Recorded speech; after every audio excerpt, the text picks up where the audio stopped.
Boa noite, então, pessoal. Dando continuidade aqui ao grupo de estudos sobre a província de Carajás. Hoje, nossa quarta palestra com o Gustavo Melo, né?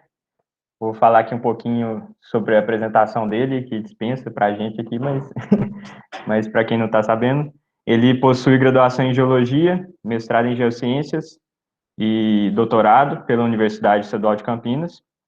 O Gustavo tem experiência na área de geociências, com ênfase em evolução crustal, em metalogênese, geologia isotópica, inclusões fluidas, petrografia e geologia de campo. Vem realizando diversos trabalhos nos depósitos de OCG e depósitos de cobre e ouro na província Carajás, no Crato Amazônico. Atuou como monitor de diversas disciplinas de graduação em geologia, incluindo petrologia, petrografia metamórfica, geologia estrutural, prospecção, geologia econômica, geologia de campo e mineralogia. Tem atuado de forma contínua em projetos relacionados à SEG, né, Society of Economic Geologists, incluindo a criação e incentivo de capítulos estudantis. Atualmente é nosso professor no Departamento de Geologia da Universidade Federal de Ouro Preto e um dos grandes apoiadores aqui do FOPSEG, e ajudou a gente a fundar o capítulo. Já deixo agradecimento também por tudo que ele tem feito por nós. E vai apresentar hoje a palestra Província Carajás, um sistema mineral completo. Muito obrigado, Gustavo, e passo a palavra a você agora. Valeu, Natan. Boa noite, gente. É legal estar aqui, né? A ideia do projeto aí surgiu depois que vocês fizeram do quadrilátero com o Isamo, que foi bem legal. E aí vocês vieram até a mim esse final de dezembro, né? Nem lembro. Falar um pouco desse curso e indiquei o pessoal aí, né? E acho que o mais legal disso tudo é que tem sido palestrantes diferentes, não só um palestrante, até porque Carajás é muito diverso para falar. Também falo que vocês poderiam ter chamado não apenas eu, mas quem foi minha orientadora de doutorado, mestrado, a professora Lena, né? Professor Roberto Xavier, professora Carolina Moreto, né? Aproveitando o negócio do estudante chapter aí, vai ter um podcast da Carol, professora da Unicamp, que é legal vocês ouvirem também, tá? Então, assim, eu sei que tá tendo muita coisa de Carajás, deve ser um monte de informação, né? Eu enviei 4 papers para vocês, poderia colocar um monte mais de papers, mas eu acho que foi o suficiente só para ver por cima, porque vocês estão indo desde embasamento até mineralização de ferro, manganês, cobre e ouro, correto? Então, assim, a minha apresentação de hoje, primeira coisa, né? Acho que a maior, 70% aqui me conhece. Então, eu acho que, sem frescura, interrompeu, fala, Gustavo, não estou entendendo nada, me chama, levanta a mão, faz o que quiser, sem frescura para chamar, né? Porque isso já está sendo nossas aulas rotineiramente nas disciplinas. Então, quem quiser perguntar, gente, fica à vontade. Talvez eu nem saiba responder, mas a gente tenta, né? É o seguinte, eu preparei uma apresentação muito diferente de tudo que eu já tinha preparado de Carajás. A semana que vem, eu até vou falar mais, mostrar foto de mineralização, de estilo de mineralização, dos estilos, né? Eu concluí hoje essa aula falando um pouco dos estilos. E hoje, vocês viram que o nome é um sistema mineral completo. Então, eu decidi pegar muito das coisas que vocês viram nas outras palestras, com o Marco, com o Rafael, com o Galbiati, para tentar puxar um pouco de um conceito de sistema mineral, né? Para quem muitos de vocês estão vendo agora, o que são sistemas minerais, tá? Então, eu vou usar a província Carajás como exemplo. Assim como a gente poderia pegar o quadrilátero ferrífero e ver que a gente tem vários elementos no quadrilátero que são parecidos ou que se remetem a O Gustavo ficou mudo aí. Acho que... Perdão, é que eu apertei o Enter aqui. Eu não vou gastar meu tempo tanto na geologia regional, porque o Marco já falou isso, o Galbiati já deve ter falado, o Rafael. Então, vocês já viram mapas desse aqui e mapas variados, né? Então, basicamente, um embasamento mesorquiano, eu espero que vocês tenham visto isso. Então, vocês não viram, vocês falam, não lembro disso, tá? Sobreposto por sequências metovulcano-sedimentares, especialmente do supergrupo Itacaiunas. Temos o grupo Rio Novo, novos grupos que vão aparecendo lá ao oeste, no grupo Aquiri, por exemplo. uma sequência de rochas máficas, complexos máficos, ultramáficos, que inclusive o Suíta chegou a estudar, o complexo Luanga, por exemplo.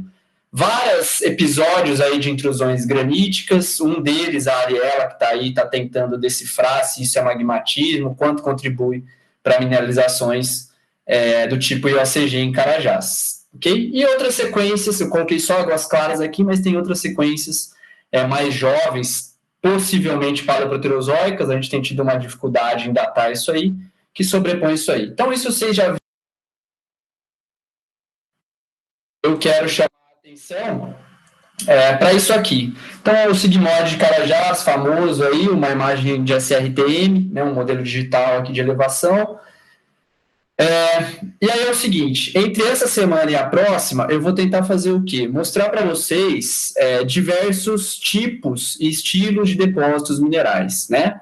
Claro, Carajás é muito conhecida pelos seus depósitos de OCG, que é o que a gente vem estudando, mas recentemente a gente vem dando uma olhada também em alguns depósitos do tipo cobre-ouro, sem conteúdo de óxidos de ferro. Então, lembrando, vou falar daqui a pouco, né, que os OCGs eles têm muito óxido de ferro, e os VHMS ou VMS, né, que também é algo que não é falado em Carajás, mas é algo que a gente tem achado ultimamente também em Carajás. Mas qual que é a mensagem disso tudo aqui? Por que eu coloquei tudo isso no mesmo pacote? Talvez eu não vou mostrar isso para vocês hoje, mas semana que vem eu vou tentar mostrar as características de cada um, tá? Porque quando a gente fala de sistema mineral, a gente tem que pensar em coisas integradas. Ao mesmo tempo que eu estou tendo a formação de IOCG, a gente pode formar um skarn, por exemplo, tá? Porque são processos que acontecem em escala regional e não exclusivamente em escala local. Então, isso tem que ficar muito claro. Eu não passei um paper para vocês, que eu poderia passar, que é o conceito de sistemas minerais pelos australianos, que é recente, tá? Então, a pergunta e a gente vai tentar ver mais ou menos isso. Tudo isso aqui que a gente vê dessa variedade de depósitos, não estou falando manganês, ferro, porque isso são depósitos mais antigos, eu estou falando dos sistemas hidrotermais, né? Se eles fazem parte aí de uma mesma história metalogenética de Carajás. Essa é uma figurinha de um paper que recentemente a gente publicou na World Geology Reviews, né? E aqui é só para fazer o seguinte, olha, gente, olha isso aqui, semana que vem eu vou tentar mostrar pedaços, fotos, né, de como cada sistema a gente observa no campo, especialmente testemunho, né, porque muitos desses depósitos estão aí com 100 metros de cobertura de solo, correto? Então, a gente tem depósitos que a gente tem visto recentemente que são do tipo VHMS, associados a processos exalativos, né? Não temos halos de alteração hidrotermal como a gente vê nos IOCG, por exemplo. A gente tem uma assinatura geoquímica com chumbo, zinco, cádmio, bário, né? Quando a gente vem para os IOCG, e aí a gente não tem uma idade que a gente bate o martelo e fala, olha, isso aqui é exatamente esta idade, porque a gente nunca conseguiu datar isso ainda. Espero que consigamos aí nos próximos anos. Mas guardem isso aqui, né? Guardem essa assinatura e essa idade. Então, o Marco, o Galbiati, o Rafael devem ter falado para vocês, olha, as sequências de Itacaiunas, elas são neoarqueanas, especialmente depositadas nesse intervalo aqui. Né? Então, interessante a gente guardar isso um pouquinho na nossa cabeça. E semana que vem eu vou falar muito de idades, tá? Os IOCG, ou Iron Oxide Copper Gold, ou depósitos de óxido de ferro, cobre e ouro, então são depósitos essencialmente de cobre, que tem ouro associado e muito óxido de ferro, em geral, magnetita. Tá? Então vamos botar isso na cabeça para lembrar para a semana que vem. Esses depósitos a gente já vê extensos halos de alteração hidrotermal, muito facilmente, né? A quilômetros de distância do depósito, então sempre tem muito óxido de ferro. Olha a assinatura, níquel, cobalto, elementos terras raras, especialmente leves, urânio. Completamente diferente dos VHMS. Tá? E por fim, bom, qual que é a idade desses depósitos, né? Especialmente quem olhar o podcast da Carolina Moreto, ela vai falar isso aqui, olha, temos tido idades em 2.7, isso foi boa parte do doutorado dela, em 2.55 e 1.88. Há discussões em algumas idades aqui, mas a gente por enquanto, nesse momento, a gente coloca os de OCG formados nesses 3 picos, ok? E, por fim, os depósitos de cobre e ouro, que às vezes a gente chama de polimetálicos, mas tudo em Carajás é polimetálico, mas principalmente que a gente pode dar nomes a ele de granite related, ou seja, relacionados a granitos, né? Esses depósitos, eles têm a assinatura deles com estanho, tungstênio, bismuto, né? Veja como a assinatura geoquímica já é diferente. Isso aqui a gente está falando de coisa muito mais reduzida, enquanto que aqui a gente está falando de coisa muito oxidada, né? Idade deles, datado em 1.88. Embora recentemente a gente datou um depósito chamado Santa Lúcia, tipicamente dessa classe, a gente achou uma idade de 2.7, que a gente tem discutido também qual é o significado dela. Dito tudo isso, guardem, então, dá um zoom aqui e fala, vamos guardar isso aqui, VMS, OCG, cobre e ouro, ok?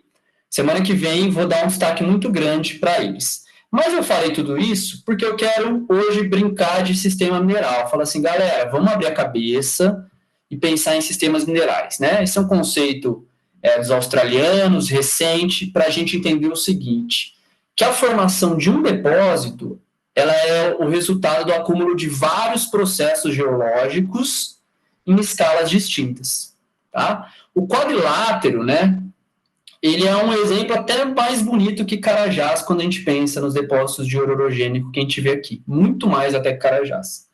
Mas o que eu quero fazer é o seguinte, vamos sair daqui, vejam que aqui eu tenho tempo, e aqui a minha escala, global, escala de Craton, província, distrito, depósito, né? Então, veja que eu saio de uma diferenciação crustal, né, até um enriquecimento inicial, até processos cada vez mais localizados, até eu chegar em um ponto que a gente chama do depósito mineral. Tá? Esse é o caminho que a gente vai fazer. Perdão. Primeiramente, eu vou colocar vocês aqui, nessa escala global / cratônica, ok?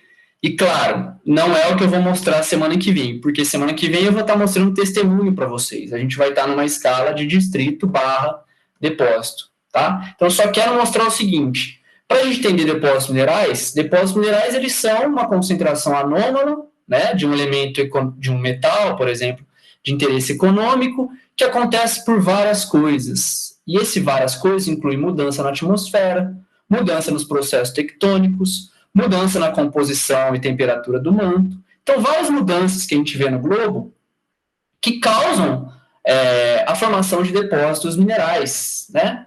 Então, para a gente começar a pensar em Carajás, qual a idade de Carajás? Olha, Marco mostrou muito bem, idades mesoarqueanas de embasamento, veio Rafael, Galbiati, provavelmente falaram muito de uma história mais neo-arqueana, das estruturas, do manganês, né? Então, a gente está muito aqui, próximo a 2.7, vamos colocar aí, tá? Então, muito do que aconteceu em Carajás está entre 2.8 e 2... Bom, se o Marco me ouvisse falar isso, ele ia querer me xingar, né? Porque a história mesoarqueana para o embasamento é a principal, que ele contou para vocês, né? 286, 29, 3 bilhões de anos, tá? Esse é um paper muito legal na Geology, que o Carl Wood ele vai mostrando as diferentes, as grandes mudanças globais, né? Seja no oxigênio, seja na vida, seja no crescimento crustal. Então, a gente consegue tirar várias informações daqui, né? Ou seja, quem fez já, eu acho que a maioria aqui a gente tem aluno de final de curso, né, de pós-graduação, então a gente está falando de quebra de supercontinentes, aglutinação de supercontinentes, plumas mantélicas, né? O GOI, olha o GOI aqui. Agora, o GOI ele não pode explicar as formações, a Rosaline vai falar de formação ferrífera, não sou eu, né? Mas ele não pode explicar as formações ferríferas de Carajás, porque o GOI ele é pós, né? As formações ferríferas de Carajás têm 2,75 bilhões de anos. Mas a gente tem WIFs aqui, ou seja, baforadas de oxigênio. Então, assim, tudo isso que eu olho aqui nessa coluninha, ela é muito importante, né? Assim como eu olho um esquema aqui do Kenoren, ou seja, uma das primeiras reconstruções de supercontinentes que a gente tinha, para a gente começar a tentar remontar a história global, para sair do global e para a parte cratônica, para a parte de distrito e província, ok? Então, claro, muitas vezes a gente não sabe de fato o que estava acontecendo aqui no global, né? Ou seja, onde é que estava esse fragmento cratônico chamado Carajás. Muito difícil ainda a gente reconstruir isso, porque as reconstruções paleocontinentais, elas são realmente desafiadoras, né? Agora, quando a gente olha já para o Craton, né? Saindo do Craton nosso São Francisco aqui, indo para o Craton amazônico, né? Todas as províncias tectônicas definidas por Santos e colaboradores em 2003, aqui, que é Northern e o Atlântica, por exemplo, mas o que a gente sabe, embora a gente tenha muita dúvida aqui, né, em 2.7, para cá, em 2.0, por exemplo, a gente sabe que, ao menos aqui próximo à Atlântica, o que a gente chama de orogenia riaciana aqui no quadrilátero ferrífero, e lá na Amazônia a gente chama de transamazônico, né, a gente começa a ver que a gente tinha um núcleo Carajás aqui, que foi amalgamando vários blocos ao seu redor, tá?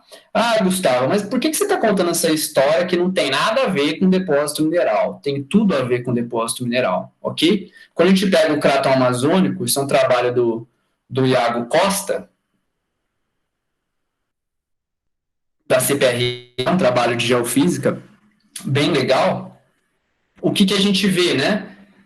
Que essas províncias tectônicas, toda essa história que vai de 2.1 a 1.0, também criou um cenário fértil para vários depósitos minerais aqui, paleo- e mesoproterozoicos, por exemplo, né? Embora Carajás esteja aqui e a gente esteja falando de coisas mais antigas, neo-arqueanas, principalmente. Então, guardem isso, mais ou menos a historinha do Craton.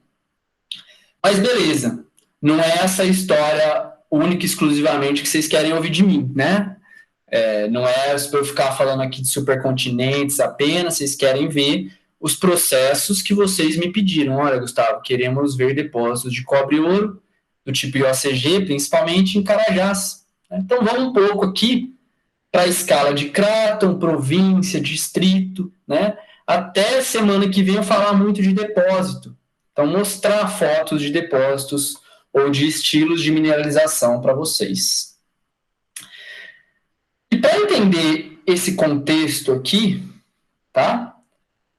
Eu vou me utilizar do mesmo conceito de sistemas minerais que a gente sai desde uma fonte e vai até chegar a um depósito, né? Então, lembre-se, depósitos minerais, eles são basicamente, além de ser uma anomalia e tal, eles são basicamente eu pegar grandes volumes de metal disseminados por grandes volumes de rochas e transformar em pequenos volumes, né? Ou seja, eu estou concentrando metais, ok? Esse é o ponto para eu formar depósito mineral. Agora, gente, eu até me sinto num looping aqui, né? Voltando em março, com o Ouro Preto fechando, com a pandemia ficando na loucura, e eu voltando a dar live, né? Eu dei lá lives no começo da pandemia, e eu lembro que boa parte de vocês participaram e viram eu falando o seguinte: olha, depósito mineral não é muito diferente que uma receita de bolo, uma receita de cerveja, né? Eu tenho que ter vários ingredientes aí para formar um depósito mineral. E se eu perco um deles, se um deles não acontece, se um deles acontece de forma errada, né, ou de forma não eficiente, eu não formo um depósito mineral, ok? Então, a palestra de hoje, o que eu quero mostrar para vocês é isso, ó. Sair de aspectos mais regionais, né, arquitetura da litosfera, geodinâmica, até a gente falar de fontes, e aí eu falo de fluidos, metais, ligantes, né? A gente vê como esses fluidos vão ser transportados, como e onde eles vão ser precipitados, ou em quais armadilhas químicas e físicas que eles podem ser precipitados, ok? Então, eu vou tentar brincar um pouquinho disso, e a gente vai começar aqui tanto pela geodinâmica quanto pela arquitetura da litosfera. O Natan e pessoal, depois vocês me lembrem que eu passo um paper que fala disso, exatamente, de todos esses elementos aqui, para a gente concentrar metais. Legal. E aqui eu não estou inventando coisa, eu estou pegando trabalhos que foram publicados em Carajás, nesse caso não é meu, não é do nosso grupo, mais ou menos, né? O João Mota fazia parte lá da Unicamp, também com a gente. Quando a gente fala de arquitetura da litosfera, né, a gente tem que pensar que hoje é uma coisa muito... é um fator muito importante para a gente buscar depósitos minerais, né?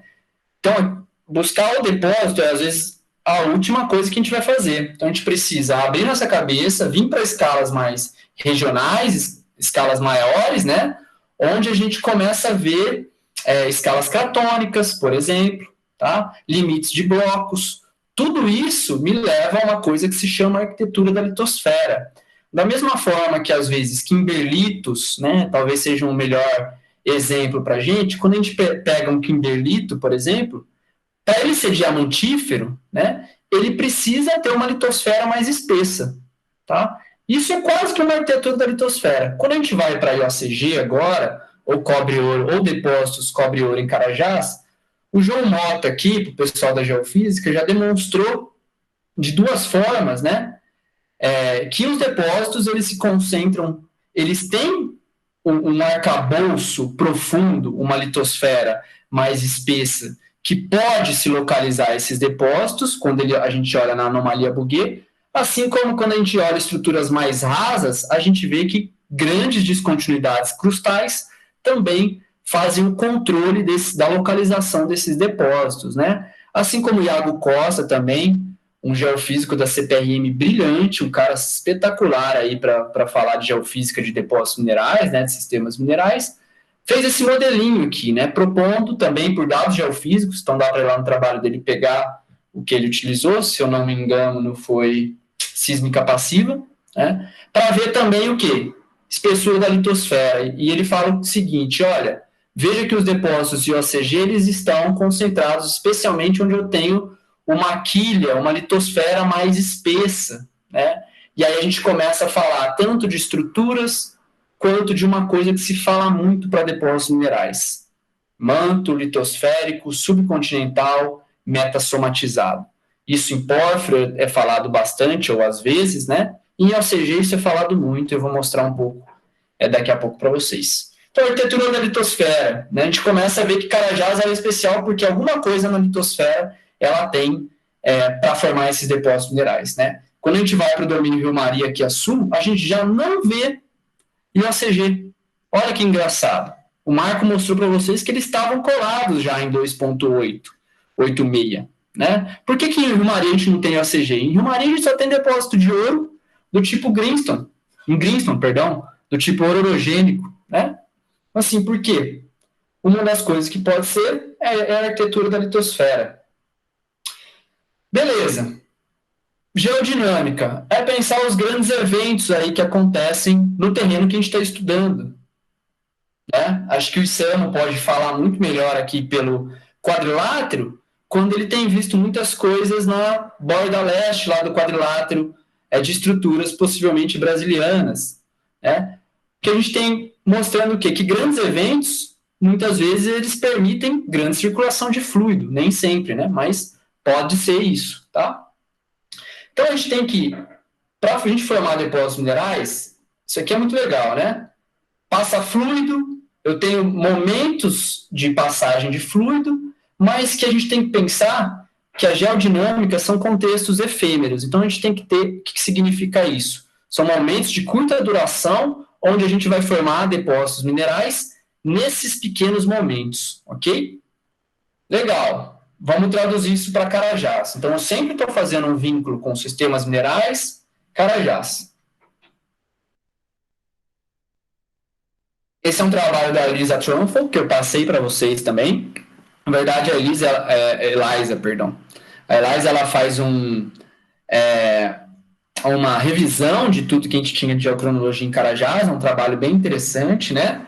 Onde, basicamente, ela mostra os distintos momentos. Então, o Marco, por exemplo, ele falou muito disso aqui para vocês, né?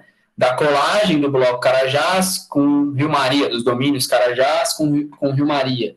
O que significa isso? Então, a gente tem um momento aí tectônico muito importante na história de Carajás. A gente tem um momento que é onde a gente deposita toda a sequência supracrustais de Carajás, ou boa parte delas, aí em 276 a 273. Então, possivelmente, um momento de abertura também para acomodação dessas rochas. E vários outros momentos, como lá na parte norte, semana que vem eu mostro isso também, reativações tectônicas, Galbiati deve ter falado muito isso, das grandes zonas de cisalhamento regional de Carajás, né?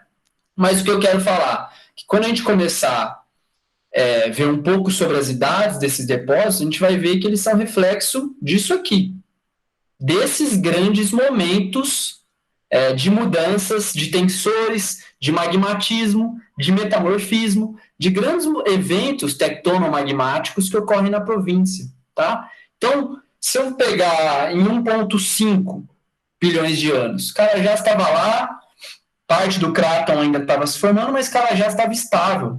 Eu vou esperar algum depósito mineral ocorra em 1,5 bilhão de anos? Não, né? Então, óbvio para a gente é achar onde Carajás estava mais ativa, né? Onde essas grandes descontinuidades crustais que a gente vê na arquitetura da litosfera, onde isso está se movimentando e onde eu estou permitindo passagem de fluidos, ok? Isso é um contexto geodinâmico favorável para a gente gerar fluidos, expulsar e circular isso em larga escala, tá? Beleza.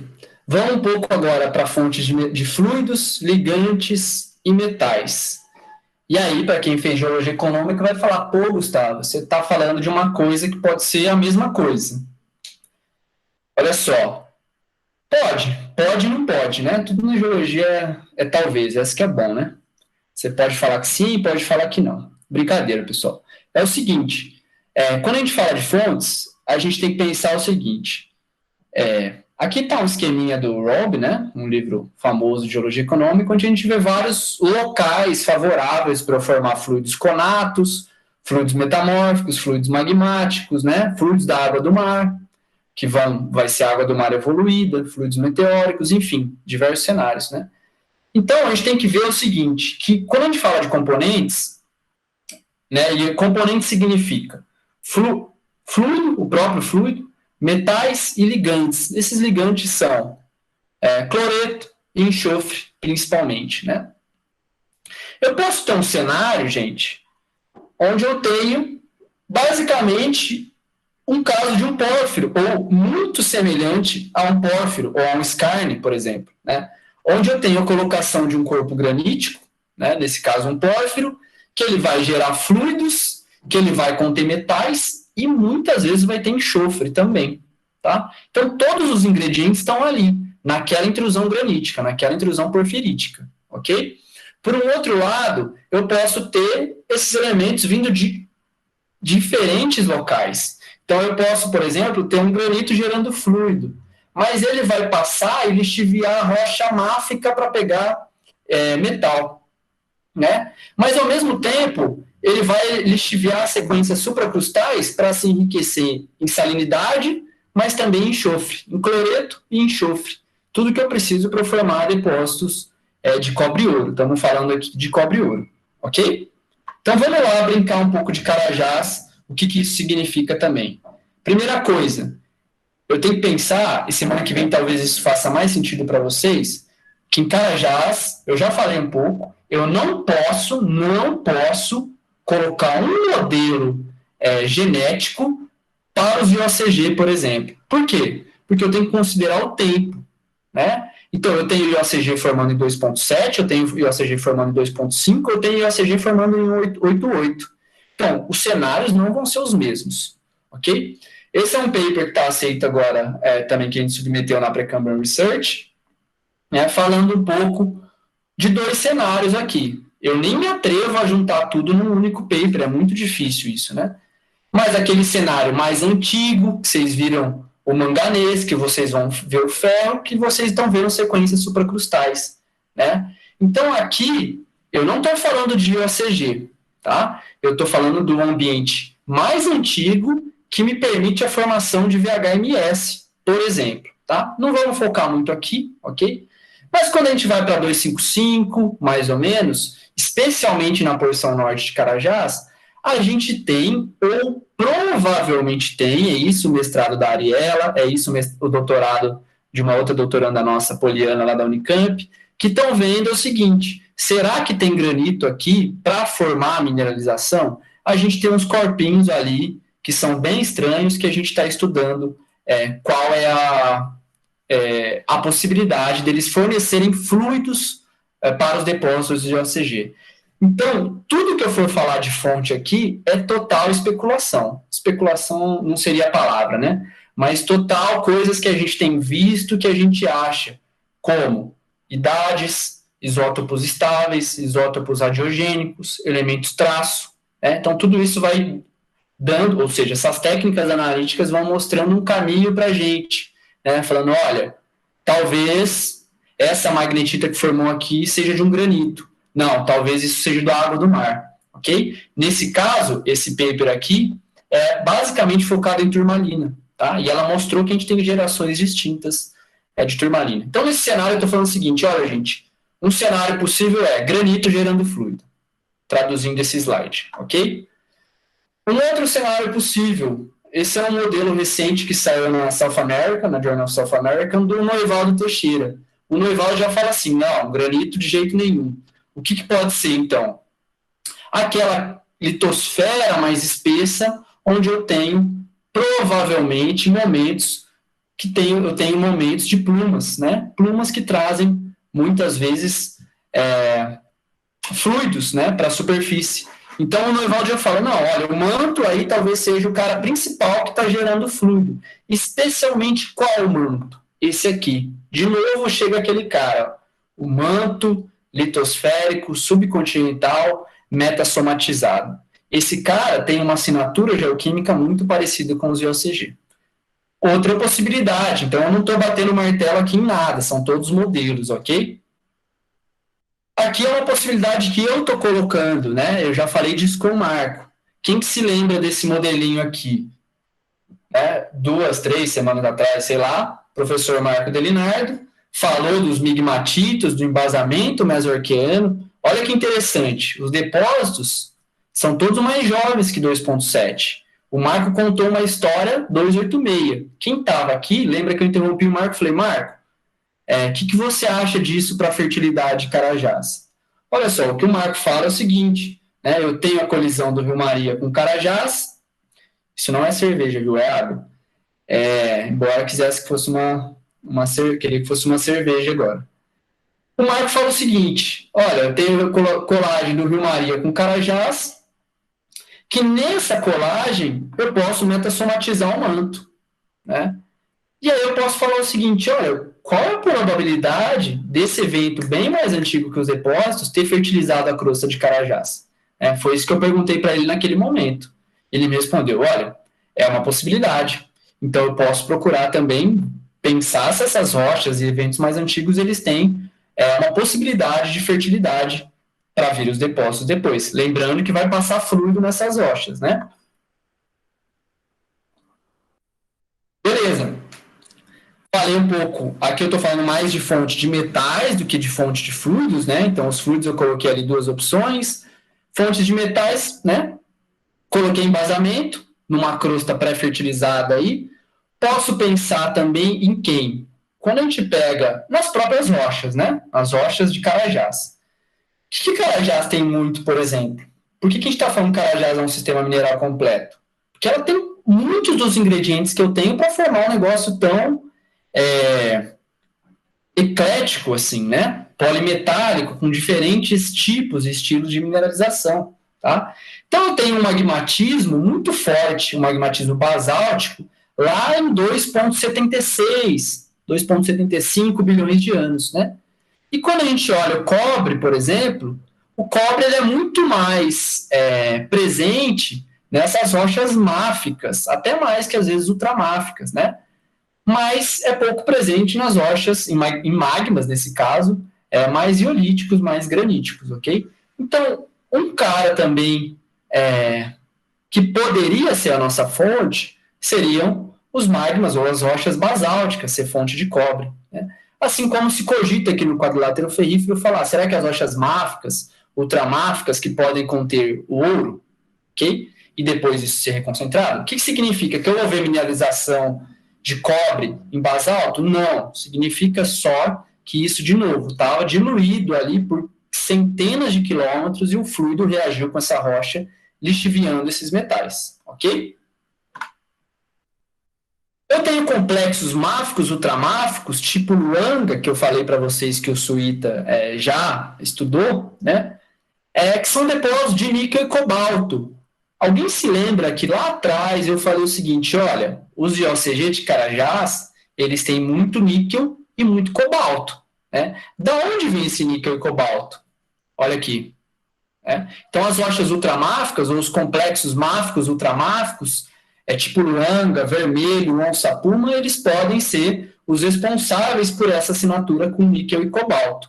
Podem ser, ok? Isso é uma possibilidade muito grande. Assim como eu tenho lascas de Greenstone Belt ali do Rio Maria, próximo a Carajás, e esses fluidos podem ter interagido com elas, né? Então, veja como tudo isso é muito complexo para a gente remontar a história desse sistema mineral que é Carajás. Ok, mas ao mesmo tempo que o OCG tem níquel cobalto, olha como ele é bizarro. Ele tem elementos terras raras especialmente leves e urânio. Já essa assinatura, ela não pode ser de rochas máficas nem rochas ultramáficas. Essa assinatura, uma das possibilidades, além de rochas sedimentares, né, são as próprias rochas, olha o urânio aqui, né? São as próprias rochas graníticas, ou magmas mais ácidos. E aí eu pergunto, tem magma ácido, teve magmatismo ácido em Carajás? Pô, pra caramba. Então eu tenho rocha de embasamento, né? Várias granitóides, principalmente TTGs em Carajás, mas eu tenho outros eventos magmáticos aí que vão cortando a província, tá? Então, olha um outro elemento aqui do nosso sistema mineral que deixa Carajás, ou possibilita Carajás ser muito fértil nesse aspecto também, tá? Por fim, o enxofre, né? Da onde que vem o enxofre? E aí vai depender muito dos modelos que a gente vai adotando. Mas o que a gente viu recentemente, por exemplo, num parte do meu trabalho de doutorado, é que há essas mineralizações mais antigas, de 276, por exemplo, associados a sistemas exalativos tipo VMS, ok? E a gente viu que tem uma porção de sulfetos, e agora cada vez mais a gente vê isso, né? Especialmente naquelas sequências do supergrupo Itacaiunas, aqui. Eu respondo no final isso, então? Pessoal do... Eu perguntei, Raina, aqui. Você que sabe, pode ser no final. Tá bom. Ou agora também. Eu vou pegar no final, então, que também eu não devo estar muito longe do final. Eu prometi isso, que eu não ia falar 1h30 aqui, né? Ia tentar falar em torno de meia hora, 40 minutos, tá? Beleza. Então, eu tenho vários sulfetos aí que são disseminados ao longo de sequências sedimentares. Os IOCG, eles cortam isso aqui. Se eles cortam, os fluidos IOCG viram esses caras aqui. Viram essa geração de sulfeto associada a sequências vulcano-sedimentares de Carajás, tá? Então, isso é uma opção também. Uma boa opção para eu ter sulfeto, né? Isso aqui está ocorrendo em larga escala. De novo, imagina a quantidade de enxofre que eu não poderia ter nessas rochas, né? Não só isso, outra coisa que a gente se pergunta, tem um trabalho do professor Cabral, da UFMG, que eles também falam, olha, a gente viu evidência de evaporito em Carajás.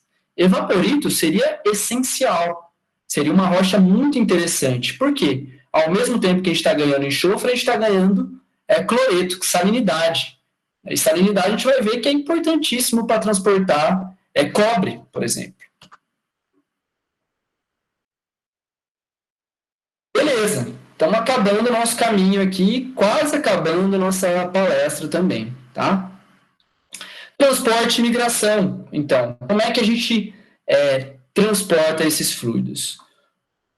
Eita, toda hora eu fico dando um enter aqui, eu volto para o lugar errado. Primeira coisa, né, antes de entrar no que eu queria dizer. Se eu voltar um pouco desse transporte aqui, eu consigo vincular ele com geodinâmica. Porque um dos motores para eu mover fluidos em larga escala é o motor tectônico, né? E aí a gente tem vários daqueles eventos que eu mostrei para vocês que podem mover fluido em larga escala. Só tectônico? Não, eu posso colocar magma aí também, um motor mais de calor, para eu transformar, para eu fazer com que esses fluidos se movimentem. Olha que legal como eu também tenho diferentes cenários aí. tá? Mas olha que interessante, então, como é que eu vou transportar o cobre, transportar metais? Primeira coisa é o seguinte, os fluidos de Carajás, eles são extremamente oxidados, né? E a gente olha e fala assim, meu, como é que um fluido pode ser tão oxidado assim, tá? Uma possibilidade é o que a professora Rosaline vai mostrar para vocês, os depósitos de ferro, né? Então, imagina, se eu pego, por exemplo, para quem já estudou depósitos de cobre sedimentar, tipo Zambian Copperbelt, Kupferschiefer, a gente vai ver que tem rochas que a gente chama de red beds, né, que são essenciais para eu formar esses depósitos. Por quê? É quando o fluido reage com essa rocha, ele fica mais oxidado, né? E se ele fica mais oxidado, ele tem uma maior capacidade de reter enxofre nele, tá? Independente, nesse caso, eu não estou falando se o fluido é magmático e tal, estou falando que o quê? Eu já tinha essas rochas, essas formações ferríferas em Carajás, né? E provavelmente os fluidos interagiram com elas. Provavelmente não, a Rosaline vai mostrar que eles interagiram com essas rochas e formaram mineralizações hipogênicas também de minério de ferro, ok?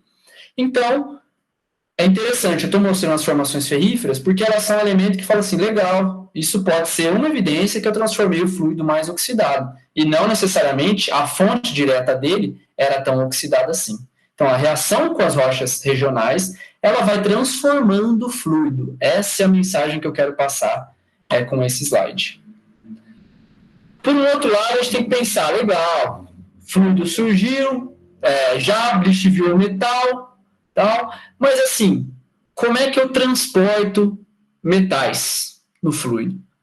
Primeira coisa, quando a gente fala de cobre, salinidade, né? Salinidade e temperatura, tá?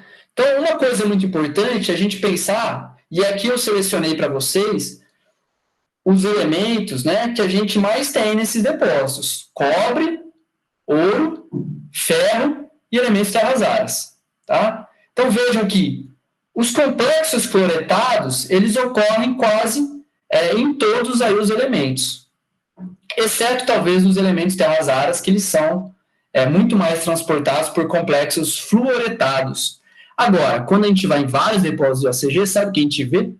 Lá na paragênese do minério, fluorita, tá? Então, e quando a gente vê minerais hidrotermais, por química mineral, a gente vê um alto conteúdo de cloro e um alto conteúdo de flúor neles. Se a gente pega uma clorita, por exemplo, tá? A gente consegue ver isso. Uma biotita, a gente vê essa assinatura neles, ok? Então, a gente precisa de fluidos muito salinos, né? Para a gente transportar essa grande capacidade, essa grande quantidade de metais e variados, né?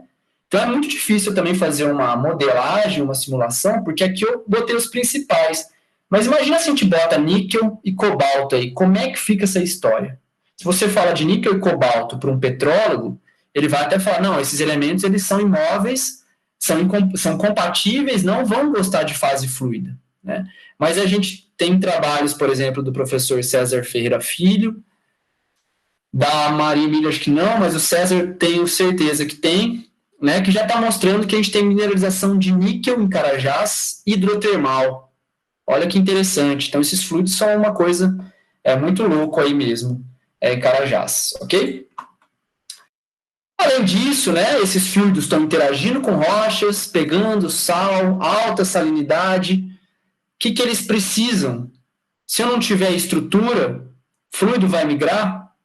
Não tem como. Então, se eu olho no cinturão norte do cobre, onde eu tenho a mina do Salobo, no cinturão sul do cobre, onde eu tenho a mina do Sossego, ou aqui na zona central de Carajás, onde eu tenho o depósito de Igarapé, Bahia, todos eles têm grandes zonas de cisalhamento regional.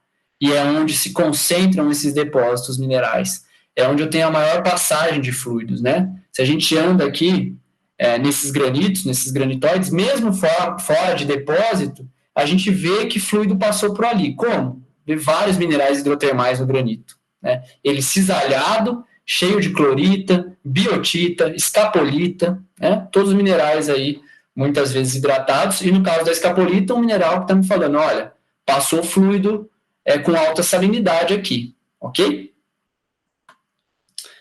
Beleza, e por fim, estamos chegando ao final da nossa história, né? Preciso de armadilhas. O que muitas vezes vai estar relacionado a essa questão das estruturas, e preciso de um mecanismo de precipitação. No caso de armadilhas, tenho certeza que Sam poderia falar muito melhor que eu aqui sobre isso, sobre controle estrutural de depósitos minerais, né? O quadrilátero ferrífero, se a gente não pegar isso como base, a gente não consegue entender os depósitos aqui formados. Assim como o Carajás, eles são estruturalmente controlados, talvez um pouco mais simples do ponto de vista estrutural, porque a gente tem lentes maciças mesmo, não muitas vezes em loads, né? Então a gente tem lente maciça de minério, como é o caso do Salego, como é o caso do Sossego, onde a gente tem brechas hidrotermais, né? Grandes zonas mineralizadas. Mas o que a gente tem que entender é que ao mesmo tempo que a gente está tendo momentos de transpressão, por exemplo, a gente pode ter aberturas de espaço. E essas aberturas, especialmente não, ou muitas das vezes, eu estou não nas estruturas principais regionais, mas nas secundárias, que é onde realmente tem abertura de espaço para eu precipitar mineralização, ok? E a gente tem vários modelinhos aqui, o Noivaldo também fez um modelo recente sobre essa questão das estruturas e da formação dessas mineralizações. E, por fim, eu tenho que ter alguma forma aí de precipitar. Tudo é questão de estabilidade e instabilidade. Então, o fluido está lá, tendo uma capacidade muito boa de transportar cobre, e ouro, e ferro, e elementos terras raras. Eu estou aqui colocando o caso do cobre, né? Ou seja, o mais simples para a gente ver, que é o que provavelmente vai acontecer com todo o resto. No caso do cobre, quando eu olho esses diagramas da solubilidade do cobre em fluido, né? Eu vejo que, basicamente, para eu precipitar cobre, eu preciso redução da temperatura, redução, mais ou menos, embora a pressão não importe muito aqui, diminuição, perdão, aqui está errado, viu? Aumento do pH e diminuição da salinidade. Então, aqui é aumento de pH. Ok? Então, tudo isso faz com que eu tenha o quê? Queda na solubilidade do cobre no fluido. Ok. E como a gente vê isso, ouviu isso em Carajás? Uma coisa que é trabalho chato, mas necessário. Passei minha primeira iniciação científica vendo essas bolinhas aí, que são as inclusões fluidas, gente, né? Então, eu vou lá no veio de quartzo, por exemplo, a melhor coisa para eu ver, né? E começo a ver isso aqui, ó. Quem não está acostumado, isso são inclusões fluidas, né? É o aprisionamento do fluido hidrotermal ali num veio de quartzo, num defeito desse quartzo que aprisionou esse fluido. E aqui eu tenho uma fase gasosa, uma fase sólida ou não, às vezes eu posso ter ou não. Essa fase sólida é o quê? Muitas vezes NaCl, ou seja, está me indicando que era um fluido saturado aí em sal, ok? Mas beleza, se eu preciso de tudo aquilo, reduzir temperatura, né, às vezes aumentar pH, mas principalmente reduzir temperatura e diminuir salinidade, há um processo que para a gente é muito claro em Carajás. Se eu pegar qualquer depósito de todos que a gente já fez inclusões fluidas, a gente vai ver esse mesmo trend aqui, ó. Esse grupo com esse grupo, tá? O que eu estou vendo aqui? Um diagrama de temperatura por salinidade. Eu estou falando, gente, de salinidade de 40%, 45%, 50%. É uma verdadeira salmoura. Fazendo, de novo, um paralelo com o quadrilátero. Os fluidos que estão aqui, que estiveram aqui, né? Não estão mais. Eles têm salinidades muito baixas aí. Né? 5%, no máximo 10%. Quando eu estou falando de hipóforo e OCG, principalmente, eu estou falando de 40%, 45%, 50%. Agora, é interessante que eu sempre vejo também um segundo fluido aí. Né? Esse segundo fluido, ele é mais o quê? Diluído, mais com uma temperatura mais baixa. Tá? Então, a mistura de fluidos, que é um processo que vocês veem em geologia econômica, em Carajás parece ser o nosso principal processo para desequilibrar o cobre, para precipitar cobre. Então, a gente sempre vai ter esse fluido metalífero que é importante, e um segundo fluido de mais baixa T, pouco salino, mais diluído, né? Então, eu posso estar falando, às vezes, de um fluido magmático com fluido meteórico, por exemplo, tá? Mas isso é importante. Às vezes, Ah, é igual a pórfiro? Não, nem sempre é. Pórfiro tem influência meteórica, claro, mas pórfiro a gente tem um processo que a gente vê lá que é o boiling. Aqui a gente não vê boiling, né? Então é diferente mesmo. E a salinidade aqui é algo que chama muito atenção. Estou finalizando mesmo agora, eu já respondo as perguntas, ok? De novo, eu acho que vocês não vão conseguir ver direito minha tabela aqui, minha não, né? Da Eliza Trumfel, que ela fez toda uma compilação de dados, olha a legenda aqui, né? Geocronológicos, basicamente com idades de mineralização, magmatismo, reativação de estruturas, né? Ou quando conseguiu datar isso, tá? E aí ela começou a compilar isso. Então, por que eu passei o trabalho dela? Porque é um trabalho mais atual que compilou todos os dados que a gente gerou na última década. E a gente, não estou falando eu sou novo ainda, viu? Mas professora Lena, professor Roberto Xavier, Carolina Moreto, né? E claro, eu também.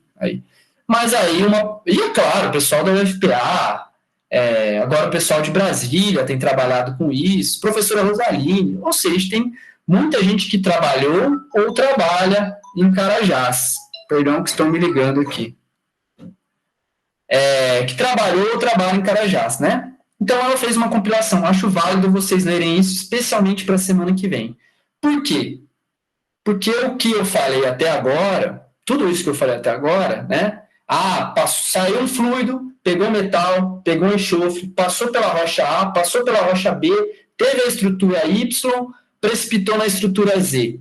Eu estou falando, levando em consideração, um evento mineralizante. O que acontece em Carajás? Que eu vou ter uma mineralização 1, sobreposta por uma mineralização 2, que tem uma mineralização 3 cortando ela. Exatamente isso que essa tabela quer dizer. Que eu tenho, pelo menos aí que a gente sabe hoje, 3 episódios de OCG, talvez 2, né? Mas a gente vai entrar na discussão disso nos próximos anos aí. E um VMS. Então, para concluir minha palestra, a gente precisa decifrar cada um desse evento. Então, não dá para jogar tudo no mesmo pacote, gente. Não dá para eu colocar coisa que tem 1 bilhão de anos de diferença, tá? É o que o pessoal tem visto aqui no quadrilátero. Tenho mineralização de 2,7, mas tenho também brasiliano. Não tem mais como negar o brasiliano no quadrilátero, né? Qual é a influência dele? Tá? Essas estruturas se sobrepõem. Então, o que a gente está vendo aqui, que eu coloquei que eles vão se sobrepondo, é tanto estrutura quanto alteração hidrotermal, quanto estilo de mineralização, por exemplo. Tá? E aí, semana que vem, eu vou mostrar para vocês o seguinte, gente. Olha, isso é o que a gente vê, por exemplo, em Carajás, e é o que eu vou mostrar aqui semana que vem. Esse é o trabalho da minha orientadora de doutorado, a professora Lena, e depois a professora Carolina Moreto veio e datou isso. Então, a Lena veio, olha que interessante, a Lena, esqueci as referências aqui, nem citei as duas, né? Veio a Lena lá em 2008, 2007, e falou, olha, temos o corpo, isso é o depósito, a mina do Sossego hoje, né? Uma das maiores minas de cobre do Brasil. A Lena veio e falou o seguinte, olha, esse depósito Sossego, né? Não a Lena, mas os geólogos já conheciam que eu tinha o corpo Sossego e o corpo sequeirinho aqui. A Lena veio brilhantemente e falou, olha, o corpo sequeirinho tem uma alteração sódico-cálcica muito forte, com estruturas dúcteis, principalmente. Aí ela foi para o corpo Sossego e falou, olha, o corpo Sossego ele parece um pipe, cheio de brecha, não tem alteração sódico-cálcica bem desenvolvida, mas tem cloritização e alteração potássica. Isso eu estou falando de 2 quilômetros. Aí veio a Carolina Moreto e datou isso aqui. Que idade ela obteve? 2,7 para o sequeirinho, 1,88 para o Sossego. Qual é o problema disso, além da escala em 2 quilômetros? Que às vezes eu vou lá no sequeirinho e vejo o quê? Coisas do Sossego cortando o sequeirinho. A figura que eu mostrei antes. Uma coisa em cima da outra. Então, a complexidade de Carajás está aqui, né? Entender o que é cada evento. Isso que a gente tem confrontado muito, né? Então, a gente vai para as técnicas analíticas, mas se a gente não tiver um bom controle de campo, falei muito isso para ela quando a gente estava em campo, olha, se a gente não tiver controle do que a gente estava mostrando, depois o resultado não vai dar muito certo, tá? Então, olha que interessante. Tudo isso que eu falei para vocês de sistema mineral, no fim, a gente tem que olhar esses sistemas minerais muito em cada evento que a gente está falando, em cada episódio aqui. 2.7, 2.5, 1.8, por exemplo. E aí a gente vai buscar por quem? Né? E talvez eu coloque um pouco disso na próxima apresentação. Tanto nos fingerprints, né, na nossa impressão digital, como é que esse OCG nasce, ou os cobre-ouro, ou os VMS, onde é que isso está impresso, mas também como é que eles andam, os footprints, né, as pegadas. Então, se eu estou vendo um áudio de alteração hidrotermal a 5 km do depósito Sossego, significa que fluido passou ali, mas significa que ele precipitou numa estrutura principal. Né? Então, foi isso que eu fui mostrando para vocês. Sair lá do macro até chegar numa escala de depósito. E eu consigo ver tanto como ele nasce, como os resultados desse sistema mineral no seu entorno. E, claro, isso é importante para a gente, para quê? Porque se a gente não tivesse isso, seja principalmente os footprints, né, que vão de todas as escalas aqui, o fingerprint vai estar muito aqui, né? Como é que nasceu? Se era um magma, se era pluma, né, se era um magma granítico, perdão, se era a pluma mantélica, se era água do mar, tá? Evoluída, mas os footprints já não. Eu vou conseguir pegar ele, inclusive, para eu observar ou para eu pensar em prospecção mineral. Se eu não tivesse footprints, né, sejam eles estruturais, né, eu posso pensar nisso em estruturas também, sejam eles de áreas de alteração hidrotermal, sejam eles um footprint geofísico, tá? Eu não vou conseguir fazer minha prospecção e achar novos depósitos minerais desses. É isso que a Vale vem fazendo, é isso que a Vale vai continuar fazendo nessa região, porque a tendência é encontrar sempre mais depósitos, né? Sejam muitas vezes profundos. Mas isso, gente, que eu mostrei aqui, e eu finalizo minha apresentação aqui, nada mais é do que, se a gente vier para o quadrilátero e tentar pegar as mesmas coisas, a gente vai terminar uma apresentação aqui de 1h30, 2 horas, porque o quadrilátero, a gente tem muito mais informação geológica. Como vocês devem ter percebido, a gente mal tem uma coluna estratigráfica única no quadrilátero, em Carajás, né? E a gente está aqui com o ISAMO, que o ano retrasado, né, atualizou o mapa, a gente atualizou novos grupos de informações, ou seja, um conhecimento geológico muito mais avançado do que a gente tem em Carajás. Ok? Então, semana que vem, eu vou tentar, eu fiquei aqui em 50 minutos, foi até muito, perdão. Semana que vem eu vou tentar também falar em 30, 40 minutos sobre tudo isso que a gente falou. Agora eu vou mostrar a foto para vocês. Olha, o 1.8 é isso, o 2.7 é isso, o 2.5 é isso, os prováveis VMS são isso, e os cobre-ouro associado a granito são isso. A gente vai conseguir ver isso, tá? E se eu conseguir, eu mostro também uma ou outra assinatura de isótopos estáveis, adiogênicos, química mineral. Beleza? Valeu demais, e eu vou agora finalizar minha apresentação, tá? E vou abrir a palavra aí para as perguntas. E vou... Demais, Gustavo. Obrigadão, meu caro. Foi muito enriquecedor aí. Vou passar para as perguntas aqui. Acho que a Raina que fez, como no e-mail aqui da SEG, além dos depósitos de ouro e cobre, existe envolvimento de fluidos na formação de outros depósitos em Carajás? Se sim, acredita que a fonte de fluidos pode ser a mesma? Ou seja, uma mesma fonte gerando diferentes tipos de depósitos? Ou provável que sejam fontes diferentes? Então, Raina, legal a pergunta. É isso mesmo. Na real, é o seguinte, né? A única coisa que eu vou ter cautela aqui é falar o seguinte. Se eu vou ter que pegar um momento de novo, né? A professora Rosaline, provavelmente, olha, eu dando um spoiler da palestra dela, né? Mas provavelmente ela vai mostrar as formações ferríferas que estão lá foram precipitadas em 275, mas aí ela interpreta que a gente tem olha, é muito... Você lembra que eu falei do seu mestrado, inclusive a gente conversando, que você e o Isamo você e Isamo, o Hermínio, né? Os corpos maciços de hematita, né? Discordantes. Então, aquilo não é o itabirito de fato, né? Inclusive, eu cerrei suas amostras, coisa dura pra caramba. Então, assim, lá a Rosaline vai falar um pouco da mesma coisa. Fala, olha, beleza, lá são os jaspilitos, né? Não tão metamorfizados, tal, mas você tem uns corpos discordantes, coisa com muita venulação também, de carbonato e tal. Ela interpreta que esses fluidos são de 188. E no 188, então, eu tenho provavelmente mineralização hipogênica no ferro, mas também tenho IOCG se formando ao mesmo tempo e cobre e ouro, né? E depósitos de cobre e ouro associados a granitos. E no 188, a gente tem muito granito em Carajás, que é o que a gente correlaciona com o resto do cráton, que se chama o Atumã, né, o magmatismo Atumã.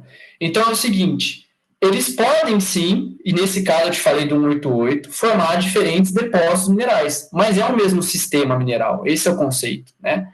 O que provavelmente deve acontecer, no caso do cobre-ouro e do IOCG, são processos diferentes em escala muito de depósito mesmo, né? Agora, acontece que em 2.55 eu só tenho IOCG e em 2.7 eu só tenho IOCG. Não. Aí em 2.7 eu tenho um problema. A gente datou um depósito lá, que é o depósito Santa Lúcia, ele é tipicamente um depósito sem óxido de ferro. A gente datou a monazita 2.7, a gente publicou agora na Minerário e tá uma discussão do caramba, porque o pessoal acha que não é, que a gente datou. Sabe o que acham? Que a gente pegou essa sobreposição de eventos e realmente não viu o que era de fato o depósito. Então a gente deu um super azar de datar uma coisa mais antiga. Eu não sei se eu concordo, né? Mas eu acho que é um caminho também. Eu acho que não tem que estar fechado para essa possibilidade. Então, não sei se eu te respondi, mas eu acho que o 188 é o mais clássico da gente pensar nisso, tá? Sim. E, Gustavo, assim, no caso, então, o sistema mineral provavelmente seja similar, né? E tenha acontecido ali na mesma idade. A fonte do fluido, você, assim, eu não sei se tem esses estudos em Carajás e etc. A fonte dos fluidos tem a informação, tem estudos falando se provavelmente é o mesmo fluido que formou esses diferentes tipos de depósito de mesma idade, ou pode ter sido fluidos diferentes? Tem sim. O que a gente... teve uma edição agora da Audiology Reviews de 50 anos, isso é uma porrada de trabalho lá, né? Trabalhos até que estavam encalhados, assim, que eram trabalhos muito legais, assim, né? E aí, tipo assim, saiu muito dado de isótopo, né? Isótopo estável, principalmente. Oxigênio, hidrogênio, carbono, enxofre, né? O componente magmático, a gente não consegue negar mais, seja ele em 2.7, em 2.5 ou em 188. A discussão agora eu, por exemplo, no meu paper da Economic, eu falei assim, olha, é granito. O Noivaldo fala, não, eu acho que é coisa montérica, não é granito. O Fernandão da Vale também, que é um super geólogo lá, também fala, olha, eu não acho que os granitos sejam. Agora, de novo, tem que pegar cada episódio, né? O problema 2.7, na semana que vem eu vou mostrar, o sossego, o depósito sossego, ele tem a mineralização em 2.71, até o intervalo em 2.68. A gente não tem, é muito engraçado, porque a gente tem a assinatura magmática, que pode ser reação com as rochas encaixantes, mas não tem o magma em 2.7. E aí, a gente tem que tomar muito cuidado quando a gente trabalha com arqueano, porque a gente fala, não, 2.7 e 2.75 é a mesma coisa. Jamais. Está falando de 50 milhões de anos de diferença. Não é o mesmo evento. Eu vejo várias pessoas falando, não, é o evento de 275 a 268, a 270. Gente, que lugar?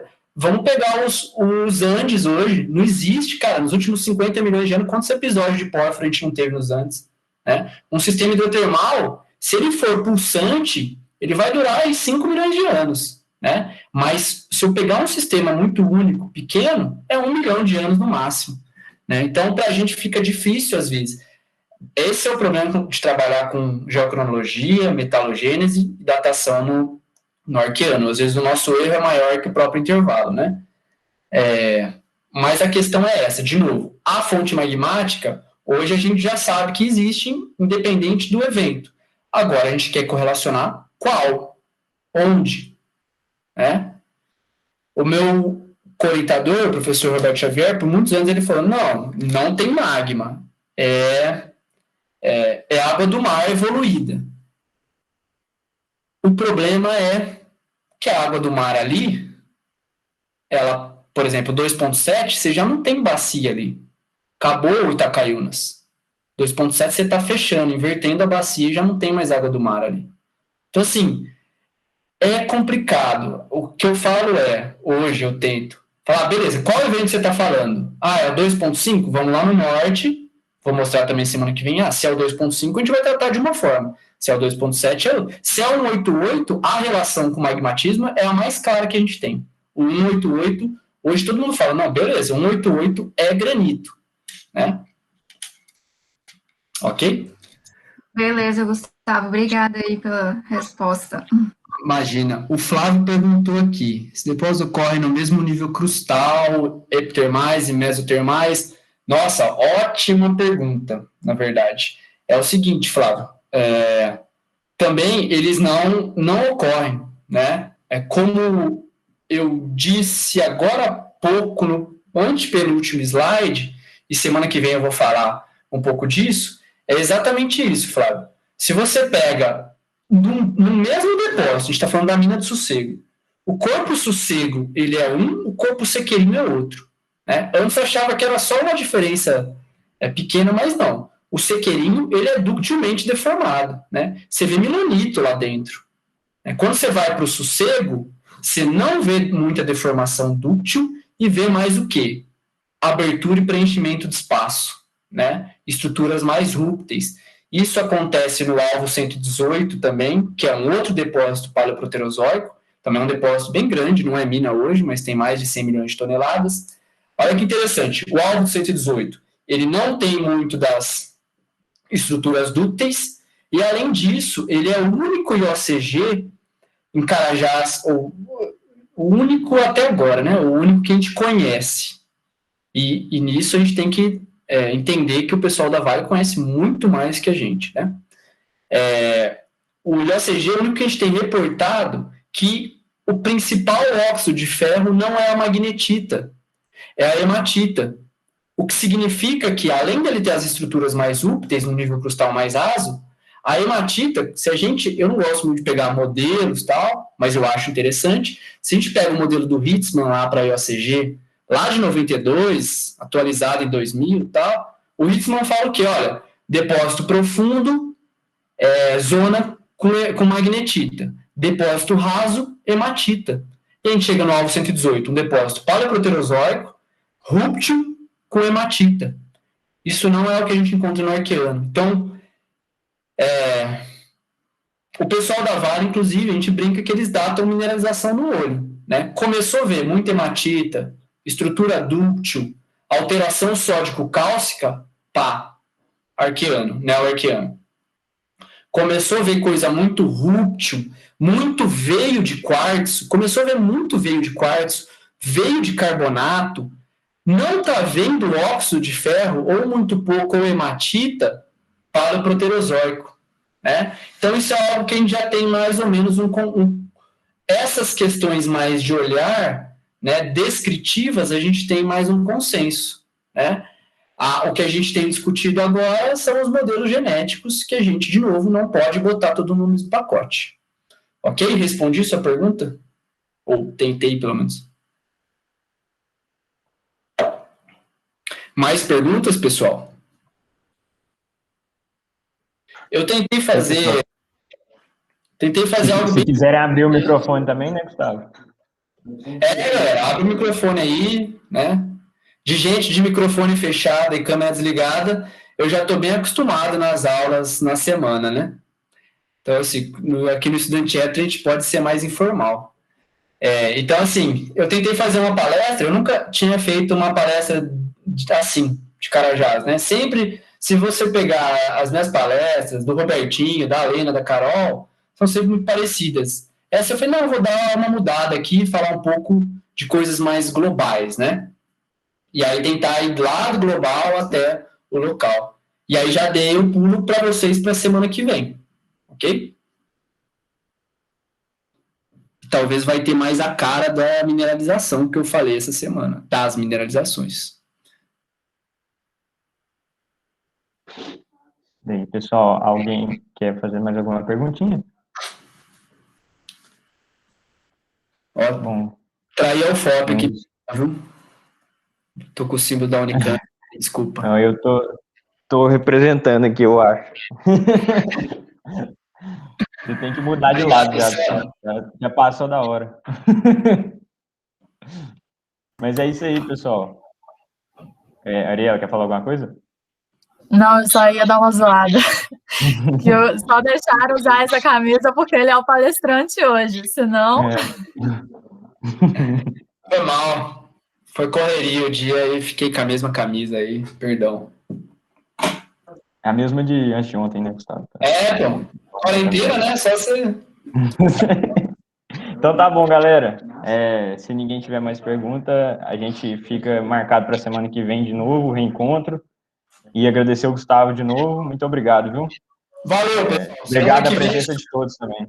Eu tento mostrar mais fotos de mineral. Aliás, eu quase não mostrei fotos. Então, semana que vem a gente vai ver a zona mineralizada e nos depósitos. Valeu? Abração, pessoal. Bom final de semana. Valeu, Gustavo. Obrigada, Gustavo. Parabéns pela iniciativa aí, gente. Valeu. Até mais.